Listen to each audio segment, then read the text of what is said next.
शख्स को देख रहे हैं आप, उप विदेश मंत्री हैं अफगानिस्तान में शेर मोहम्मद अब्बास इस्टनकजई। कहा जा रहा है कि इनके गिरफ्तारी के आदेश दे दिए गए थे, जिसकी वजह से इनको देश छोड़कर भागने की नौबत आ गई। जानेंगे क्या हुआ है यहाँ पर।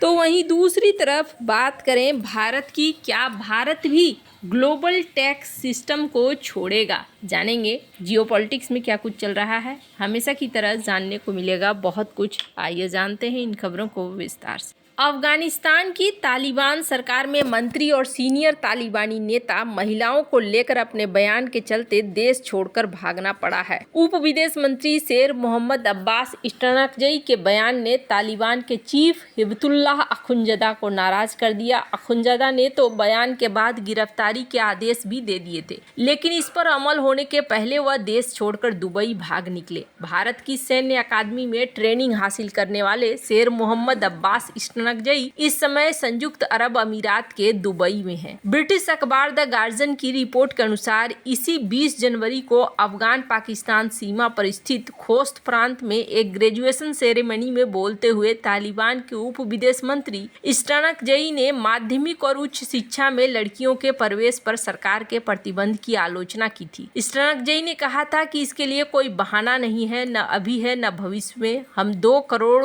महिलाओं के साथ अन्याय कर रहे हैं। उन्होंने आगे कहा कि पैगंबर मोहम्मद के समय में ज्ञान के दरवाजे पुरुषों और महिलाओं दोनों के लिए खुले थे। ऐसी उल्लेखनीय महिलाएं थी। अगर मैं उनके योगदान के बारे में विस्तार से बताऊं तो मुझे काफी समय लग जाएगा। भाषण में खुलेआम आलोचना करने के खबरों के बाद तालिबान के सर्वोच्च नेता हिबतुल्लाह अखुंजदा ने कथित तौर पर इस्टनकजई के गिरफ्तारी के आदेश दे दिया और यात्रा प्रतिबंध लगा दिया। अखुंजदा के आदेश के बाद इस्टनकजई देश छोड़कर मुंबई पहुंच गए। कहा जा रहा है कि इस्टनकजई को अफगानिस्तान से बाहर निकलने में तालिबान सरकार में रक्षा मंत्री मुल्ला याकूब ने मदद की थी। मुल्ला याकूब तालिबान के संस्थापक मुल्ला उमर का बेटा है। इस्टनकजई को निकालने में मुल्ला याकूब को मदद मिलने से ये साफ दर्शाता है कि तालिबान के अंदर किस तरीके से विभाजन गहराता जा रहा है। इस बीच इस्टनकजई ने स्थानीय मीडिया से तालिबान लीडरशिप के साथ टकराव के खबरों का खंडन किया है और कहा जाता है कि वह स्वास्थ्य कारणों से दुबई पहुंचे हैं। खामा प्रेस ने अब्बास इस्टनकजई के बयान के हवाले से बताया कि तालिबान के उप विदेश मंत्री ने दावा किया है कि उन्होंने कोविड-19 जैसी बीमारी हो गई है, जिसके लिए उन्हें आराम करने की जरूरत है। अफगानिस्तान इंटरनेशनल की रिपोर्ट के अनुसार उन्होंने गिरफ्तारी के डर से भागने के आरोपों से इनकार किया है। इस्टनकजई ने उन आरोपों पर जवाब नहीं दिया है जिसमें कहा गया कि उन्हें रक्षा मंत्री मुल्ला याकूब की मदद से अफगानिस्तान को छोड़ा है। खैर,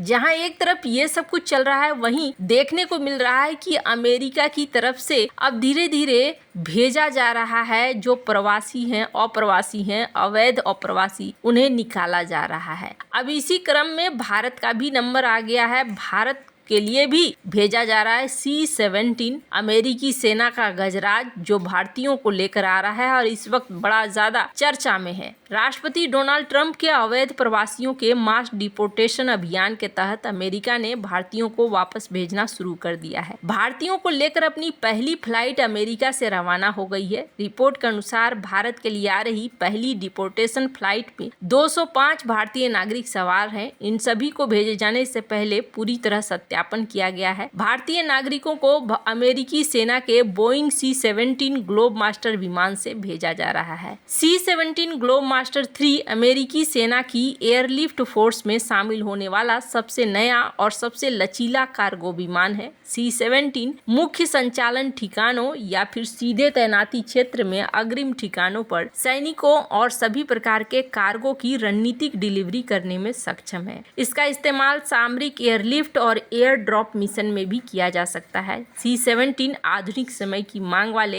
एयरलिफ्ट मिशनों को पूरा करने में भी सक्षम है। अब यहाँ पर इसे उतारा कहाँ जा रहा है? इसे उतारा जा रहा है पंजाब में, और इस चीज को लेकर एक प्रश्न हो रहा है कि आखिरकार अमेरिका ने भारत के अवैध घुसपैठियों को भी निकाला है। तो आपको बता दूं, ये कोई बड़ी बात नहीं है। इसलिए नहीं है, भारत को लेकर ये पहली उड़ान है। 18,000 लोग ऐसे आने वाले हैं। इसके पहले अमेरिका ने ग्वाटेमाला, होंडुरस और पेरू के लिए भी उड़ानें चलाई है। ये सख्त अभियान चल रहा है। कहा जा रहा है कि भारत के लिए जिस तरीके से यहाँ चीजों को शुरू की गई है, जब प्रधानमंत्री नरेंद्र मोदी अगले सप्ताह अमेरिका के दौरे पर जाने वाले हैं, ट्रंप के दूसरी बार राष्ट्रपति बनने के बाद ये पहला अमेरिकी दौरा है। अमेरिकी दूतावास के प्रवक्ता ने कहा कि निर्वासन उड़ान के बारे में मैं कोई विवरण साझा नहीं कर सकता हूं, लेकिन मैं रिकॉर्ड पर कर सकता हूं कि अमेरिका अपनी सीमा को सख्ती से लागू कर रहा है, आवर्जन कानूनों को सख्त कर रहा है, अवैध प्रवासियों को हटा रहा है। इन कार्रवाइयों का साफ संदेश है कि अवैध प्रवास जोखिम के लायक नहीं है। भारत ने अमेरिका से अवैध प्रवासियों को देश में वापस लेने पर सहमति जताई थी। विदेश मंत्री डॉक्टर एस जयशंकर ने पहले ही कहा था कि नई दिल्ली अमेरिका ही नहीं बल्कि दुनिया भर में रह रहे भारतीय नागरिकों के वैध वापसी के लिए तैयार है। ब्लूमबर्ग की रिपोर्ट के अनुसार भारत और अमेरिका